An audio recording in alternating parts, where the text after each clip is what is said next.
Hello, on se retrouve pour un nouveau point lecture et aujourd'hui je vais vous parler du roman Brume de Stephen King et je vais surtout me concentrer sur une des nouvelles qui est à l'intérieur de ce recueil de nouvelles. Je vais vous parler spécifiquement de la nouvelle Le Singe.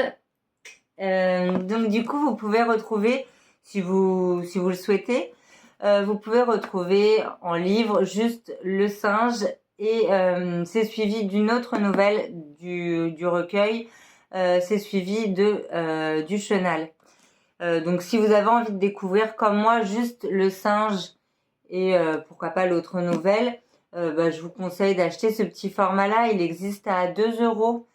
Franchement, j'ai presque hésité à l'acheter pour être honnête, mais je me suis dit que c'était quand même assez dommage, sachant que j'avais quand même le recueil de nouvelles, donc je me suis dit non. Enfin, là c'est vraiment bête. Surtout que j'aime beaucoup l'image, même si la pochette a bien vécu. J'aime bien l'image, ça me fait un peu penser à Chucky, le petit personnage là. Bref, du coup, j'ai lu les deux nouvelles comme dans le livre qu'ils vendent avec les deux nouvelles, parce qu'ils vendent du coup Le Singe suivi de du Chenal. Et du coup, j'ai lu les deux, mais je me suis effectivement concentrée sur la nouvelle Le Singe, car j'avais, comme j'aime bien faire, très envie de découvrir le film juste après, parce qu'ils ont sorti le film du coup de Monkey, qui est sorti il y a pas très longtemps. Et c'est vrai que les nouvelles de Stephen King ou les romans de Stephen King sont très souvent adaptés au cinéma et je suis souvent curieuse en fait de voir les adaptations. Et, et donc j'ai lu Le Singe. Déjà j'ai bien aimé le thème de base. Donc on va se retrouver avec une petite famille en fait. Donc on a Al le père qui est avec Terry, donc sa femme, et ils ont deux enfants, donc Petey et qui a 9 ans, et on a Denis ou Denis, je sais pas trop comment on dit, qui a 12 ans, donc qui est le grand frère. Et en fait, ils vont être en train de déballer des cartons dans le grenier et tout d'un coup, Petey va sortir de ce carton un singe et là tout de suite, Al va être tout de suite effrayé car ce singe, il l'a jeté des années plus tôt. Voilà un petit peu pour le thème de base. Je vais pas raconter toute l'histoire parce que ça servira à rien. Ça reste quand même une nouvelle, hein. Mais on est vraiment sur une nouvelle horrifique, assez classique, avec le retour de quelque chose d'assez mystérieux. C'est un peu les thèmes de base des films d'horreur assez classiques, hein, comme Chucky, comme Annabelle, comme ça de Stephen King.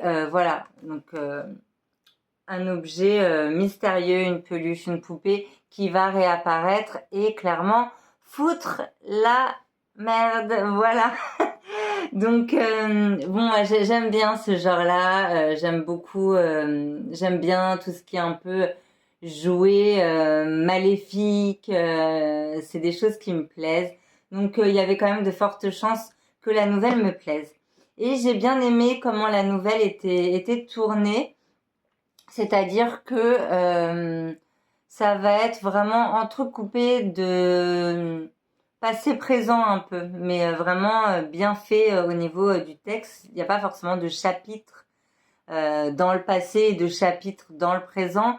On est vraiment dans un mélange très bien structuré comme Stephen King sait le faire.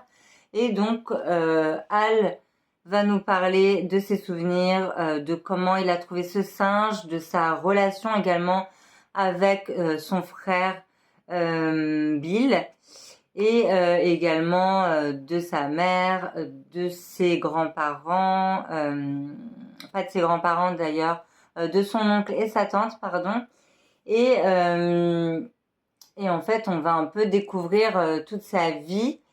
Et toute sa vie, surtout à partir du moment où le singe est arrivé quand il était enfant dans sa vie. Donc voilà. Et on va également suivre du coup le moment où son fils Pity va trouver le singe et comment ça va bouleverser également leur vie. Faut savoir que le singe se met à claquer ses cymbales à n'importe quel moment.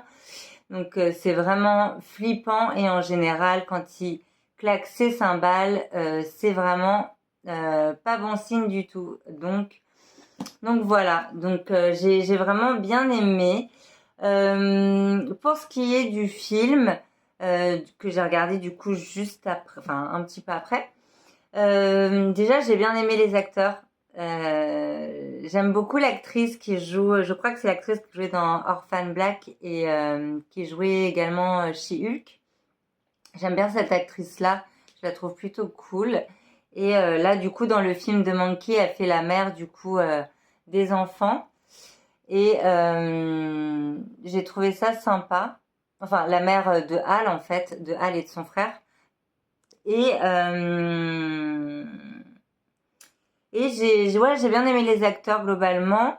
Alors après, moi, au début du film, j'ai vraiment eu l'impression qu'en fait, il y allait avoir un peu toute l'histoire de Hal. Donc, parce que c'est comme ça que le film commence avec lui enfant. Et en fait, j'ai vraiment cru que peut-être il y allait avoir après un The Monkey 2 et qu'en fait ça serait peut-être en deux parties. Ça aurait pu être sympa aussi d'ailleurs parce que déjà on aurait pu avoir deux films et je trouve qu'en général les films de Stephen King, même quand il y en a deux, même quand il y a des suites, je trouve que ça reste des bons films. Donc j'aurais trouvé ça sympa.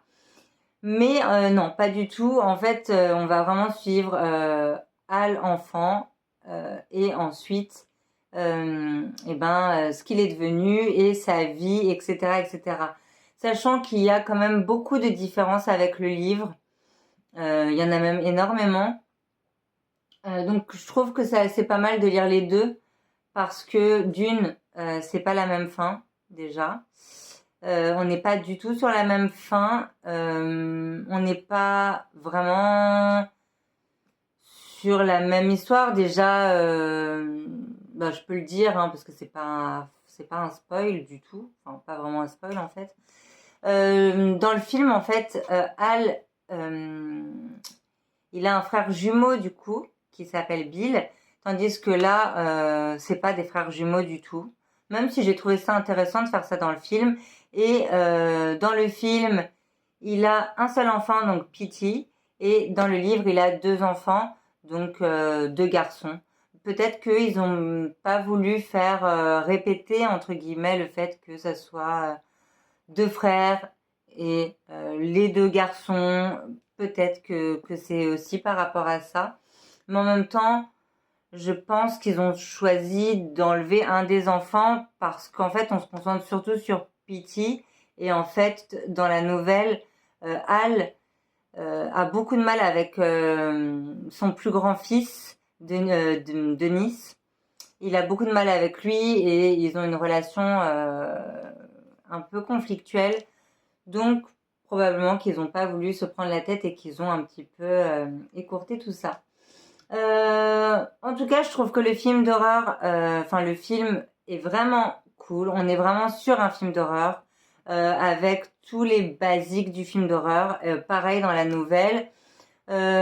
Franchement, le film d'horreur, il y a quand même des scènes quand même bien trash, mais il y a un côté quand même un peu humoristique, on va dire. Donc, pour moi, The Monkey, c'est un bon film d'horreur un peu tout public. Voilà. Bon, même si je conseille pas, bien sûr, faut quand même faire attention aux déconseillés, etc. Mais c'est un bon film d'horreur qui passe bien, quoi. Voilà. Genre de film d'horreur, on sait pas quoi regarder.